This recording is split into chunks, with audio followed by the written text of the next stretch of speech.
الحمدللہ رب العالمین والصلاة والسلام علی سید الانبیاء والمرسلین قال اللہ تعالی وتبارک فی القرآن المجید والفرقان الحمید یعلمہم الکتاب والحکمہ ویزکیہم صدق اللہ العظیم اللہم صلی علی سیدنا و مولانا محمد وبارک وسلم۔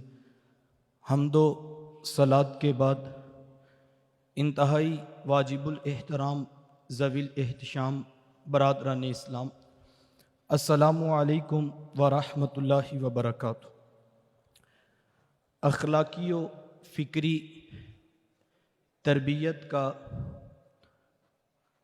سفر مسلسل جد و جہد کا تقاضا کرتا ہے۔ قافلہ انسانیت کی تربیت کا یہ سفر دار ارقم اور صفہ کے چبوترے سے شروع ہوا۔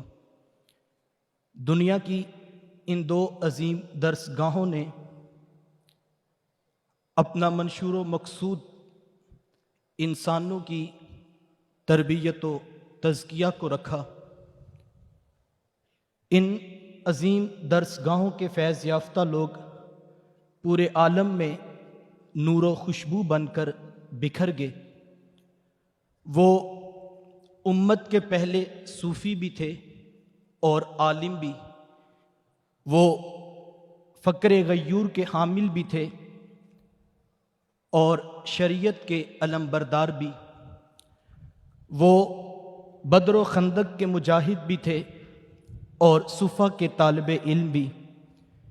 کہیں پر امت کے پہلے صوفی جناب ابو بکر ہیں کہ دینی قدروں کے احیاء کے لیے جہاد کا وقت آتا ہے تو تلوار بن کر کھڑے ہو جاتے ہیں اور فرماتے ہیں کہ اگر کوئی شخص زکوٰۃ میں ایک رسی بھی دیا کرتا تھا تو ابو بکر اس سے ہر صورت وصول کرے گا۔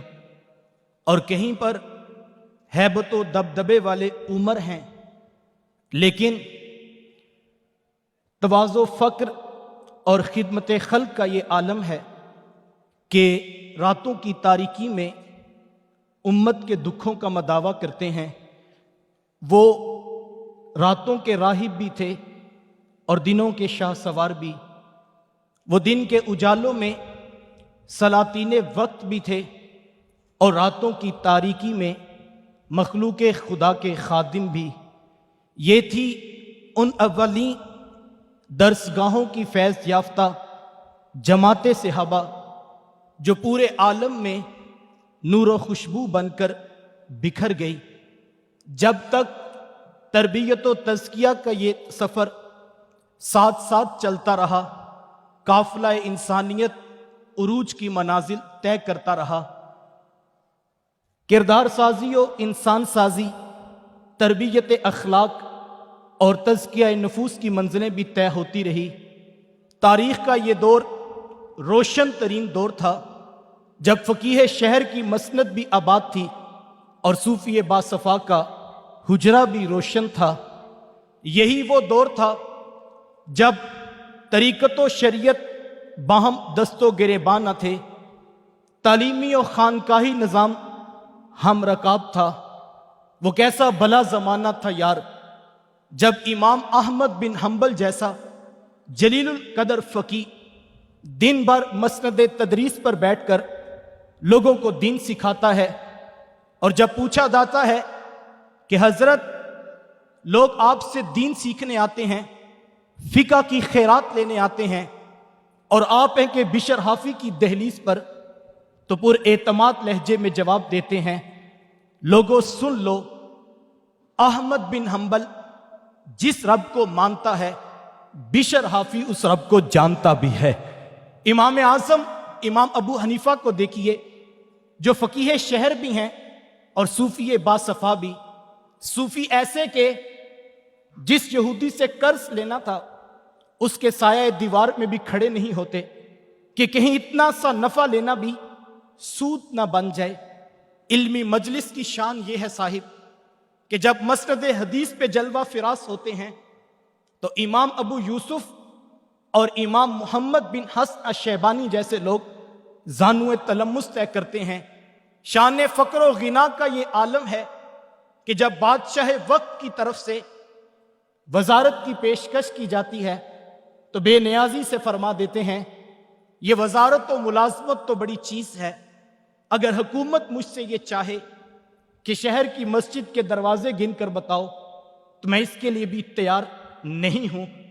ہم دیکھتے ہیں کہ تربیت و تزکیہ اور دار ارکم و صفہ کے چبوترے کا جب یہ فیض آگے بڑھتا ہے تو امت کے افق پر علم و معرفت اور طریقت و شریعت کے آئمہ و پیشوا اور صلحاء و صوفیاء کی ایک کہکشاں بکھری ہوئی دکھائی دیتی ہے۔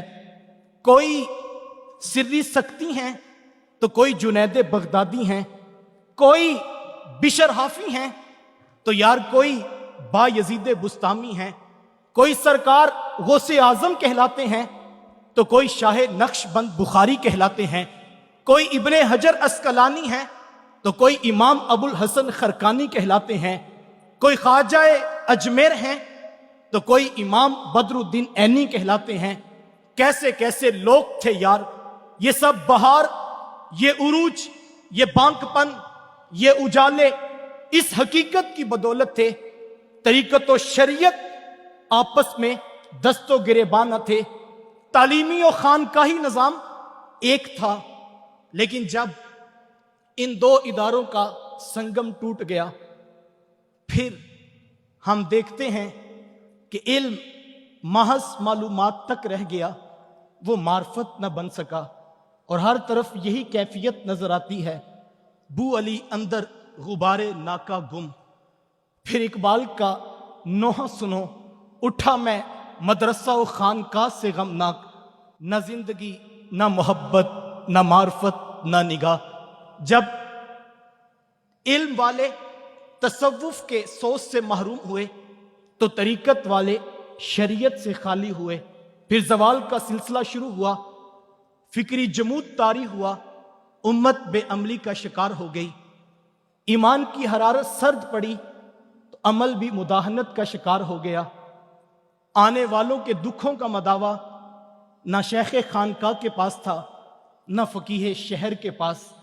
پھر حال یہ ہوا کہ کوئی کارواں سے ٹوٹا، کوئی بدگماں حرم سے، بوئے کلندری نہ رہی، خوئے دل نوازی نہ رہی، نہ نگاہ کی تیغ بازی نہ سپاہ کی تیغ بازی۔